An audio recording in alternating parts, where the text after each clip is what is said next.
Hi, fifth grade.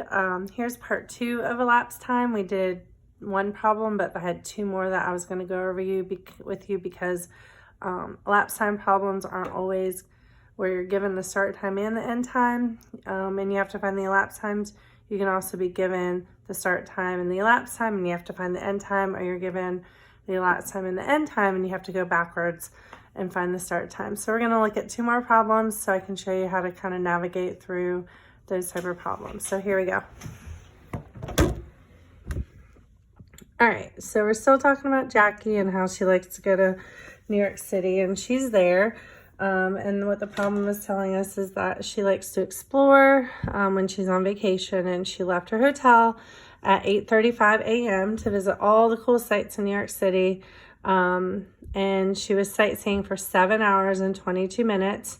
What time did Jackie return to her hotel? So remember, with elapsed time, you have a start time, an end time, and an elapsed time. So when you're looking at these problems, you have to think, well, was I given my start time, my end time, my elapsed time? Which of those 2 out of 3 was I given, so I can figure out which one I have to figure out. So once again, I'm going to draw my timeline here so I can kind of help myself figure out what I need to figure out. So we have our start time here at the beginning of our timeline. We have our end time here at the end of our timeline. And of course, our elapsed time will be in between our start time and our end time. So when we go back and read this problem, we have to think, what are we being given? Our start time, elapsed time, end time, and where would we need to put those items? So let's go to where we have some information to kind of help us. So she likes to explore on vacation. That's not giving us the information that we need to help us, but it says she left her hotel at 8:35 a.m. So when I read that, that tells me that that's probably going to be my start time, but I'm not going to write it yet until I finish reading. And then it says Jackie was sightseeing for 7 hours and 22 minutes. So the time that she spent sightseeing is the elapsed time. So I know that I'm given the elapsed time. And it says, what time did Jackie return to her hotel? Well, the time that she returns to her hotel will be at the end of her sightseeing. So we know that we're trying to find our end time. So we were given in this problem the start time of 8:35 a.m. and then we have to find the end time because we were given the elapsed time. So if she started sightseeing at 8:35 a.m. and then she did it for 7 hours and 22 minutes, at what time did her sightseeing end? So what was the end of her sightseeing in New York City? So let's see how we could do this using our strategy of our loops with hours and our loops with minutes. And once again, I'm going to use my blue and red marker to kind of figure this out. So let's start at 8:35 a.m. Now, like I said, you can start with hours and minutes or minutes and hours. I like to start with hours and minutes. So what I'm going to do is I'm going to add 7 hours to 8:35 a.m., but I'm going to do it with loops so I know how many hours. So I know 1, 2, 3, 4, 5, 6, 7 hours. So from 8:35 to this is going to be 9:35 a.m. So that's 1 hour. This is going to be 10:35 a.m. So that's 2 hours. 1, 2, 11:35 a.m. So that's 3 hours. Once I go to 12:35, that's no longer a.m. That turns into p.m. So when the morning turns into the afternoon, like lunchtime. Okay, so when it goes from 11:35 to 12:35, that's 4 hours. 1:35, so 12:35, that's another hour, so that's 5 hours. 2:35 p.m., 6 hours, and then our 7th hour is going to be 3:35 p.m. So she went sightseeing for 7 hours and 22 minutes. So 3:35 is not our answer because we still have to account for that 22 minutes.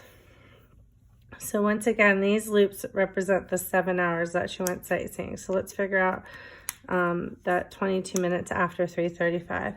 So when I see 22 minutes, what's easiest for me is I can jump by tens first for my minutes. So 10 minutes from 3:35 is going to be 3:45 p.m. And then another 10 minutes will be 3:55 p.m. So that's 10:20. So I'm still going to need those 2 minutes. So I'm going to do 2 minutes. So that's going to be 3:57 p.m. Okay, so what's my answer? My answer is the time that I ended at. And the time that I ended at was 3:57 p.m. Okay, so this is an example of a problem where we were given the start time and the elapsed time, and we had to find the end time. Okay, so another way that elapsed time problems can work, though, is when you are given the end time and the elapsed time, and you have to figure out the start time. So we're going to look at a problem like that. Okay, so we're still talking about Jackie, and this time she's going to be leaving New York City. She's really disappointed about this. She had to say goodbye to New York City, and it said she wanted to be home by 12 p.m. When she left New York. So that's what time she wants to be home. If it only takes her 8 hours and 25 minutes to drive home, what time should she leave New York City? So in this case, remember our timeline, we have our start time and we have our end time. Okay, we have our start time, we have our end time, and then our elapsed time is in between. So in this case, we're not given the start time. The question is asking us what time should she leave New York, because that's when she's going to start her trip. So this question is asking us what is the start time, because it's giving us the end time. The end time, the time she wants to be home, is 12 p.m., which is noon or lunchtime. And then it says, if it only takes her 8 hours and 25 minutes to drive home, what time should she leave? So what we're going to have to do is go backwards in time to figure out what time she needs to leave New York to get home in 8 hours and 20, what time she needs to leave to make it home by 12 p.m. if it takes 8 hours and 25 minutes to get home. Okay, so what we're going to have to do this time is we're going to actually have to go back in time to figure out what time she needs to leave to be able to get home by 12 p.m. So it takes her 8 hours, 25 minutes. So what we're going to do is we're going to go back 8 hours first. Now, I've been going hour by hour so far, but is it okay to jump more than an hour, 2 hours, 3 hours, 4 hours, 5 hours? Yes, as long as you're understanding that that time is elapsed and you're understanding the amount of time is elapsed, and you can do it without making mistakes. I'm going to stick to hours just so that makes it easier, but you can jump more than 1 hour if you want to. So I'm going to go back. So it's 12 p.m. I'm going to go back 1 hour. Oh, that's my minute color. I need to use my hour color. Okay, I'm going to go back 1 hour, and then 2, 3, 4, 5, 6, 7, 8. So I'm going back 8 hours. So 1 hour before 12 p.m. would be 11 a.m. Because if it's noon and I'm going back an hour, that means I'm going into the morning. Okay, if I go back another hour, that's 10 a.m. If I go back another hour, that's 9 a.m. If I go back another hour, that's 8 a.m.